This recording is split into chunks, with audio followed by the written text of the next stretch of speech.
Hey, what's going on, ladies and gents? So, as you guys can tell by my voice, I'm pretty sick right now. So, Hoya decided to step in and help me with today's briefing room.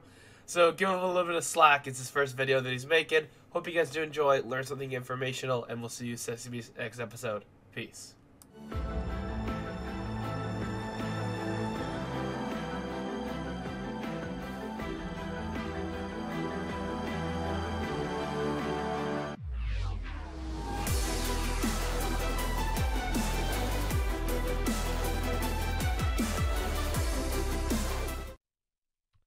What's going on, ladies and gents, and welcome to the briefer room where we analyze clips that you send and try to learn from them.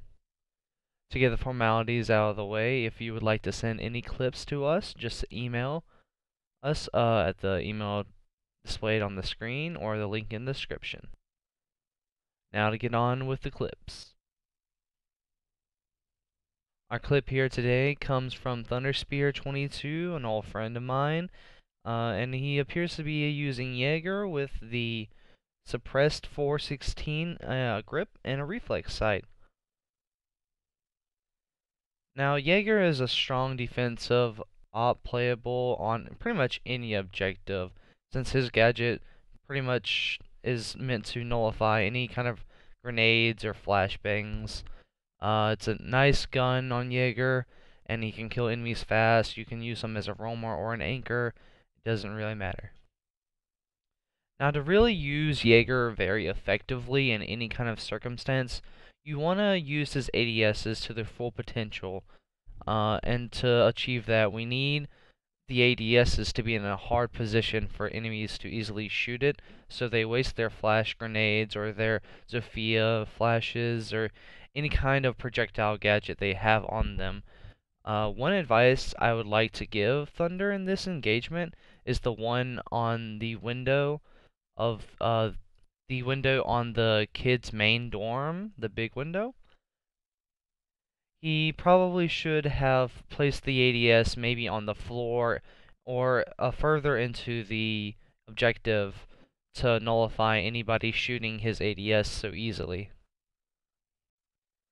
I also like the frost mat method. It's very convincing. Just a side note, don't use this in the higher ranks. It's not very useful at all. Mostly holding angles in higher ranks will get you more. The first kill you grab up was just a nice use of your audio and surroundings. You could clearly hear the fuse placing his charge on the window, and you took the initiative to pre-fire and headshot him. Good job. Another thing I want to add is that you don't need to freak out about drones seeing you. You could have shot it, but it doesn't always have to be the top priority. The next part is a very big pet peeve of mine, and it's just watching the same angle as the dock. I don't really see a benefit in you two watching this same angle when there's so many more surrounding doorways and windows that the other offensive team can come in. You need to sometimes take the initiative yourself to move, or use overcomms to tell the dock to watch a different angle. A very high tier skill in this game is knowing your environment and things that you can wallbang through.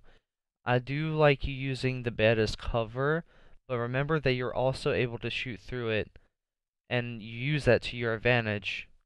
At the end of the day, they cannot see you, but you can use your audio cues to hear them jumping in through the window. After that being said, you also do not want to stay in the same spot for very long. The longer and longer you stay in the same spot, the more vulnerable you will become, and the more knowledge that the enemy team will have to take you out and render you useless for the team. The next thing we need to move on to learn is that we are playing bombs, so that means there's a diffuser, and you get the notification that the diffuser is down once you kill the recruit. Once the diffuser is down, all you really have to do is camp the diffuser to win bomb. Since they can't defuse a bomb without the diffuser, they cannot win. I want to draw back to a partial error during the preparation phase of your team and how there was no communication to make any kind of transition hole between the kids' dorms and the main dorm. Having one simple transition hole could open up more angles to watch and have more choke points for your enemies to run into, and it also gives you more area of room to roam around freely instead of being restricted. My main gripe of this entire clip would have to just be the crosshair placement. It's very simple just to get headshots in this game if you keep your crosshair raised at neck to head level. Remember, keep your crosshairs raised and movable. Headshots are one hits, end of the story. Even if you're crouch or prone, unless their position is not standing, keep your scope up at head level. I think the last thing we could learn from this clip is all you have to do to win on defense is wait. Just wait. At the end of the day, the offensive team has to come to you. It is always a better idea to wait for the late round to pop off and keep a cool head and near the objective. I want to thank Thunder for sending in his clip. He did get an ace, which is always good, but let's not forget that we can always improve even with our greatest achievements.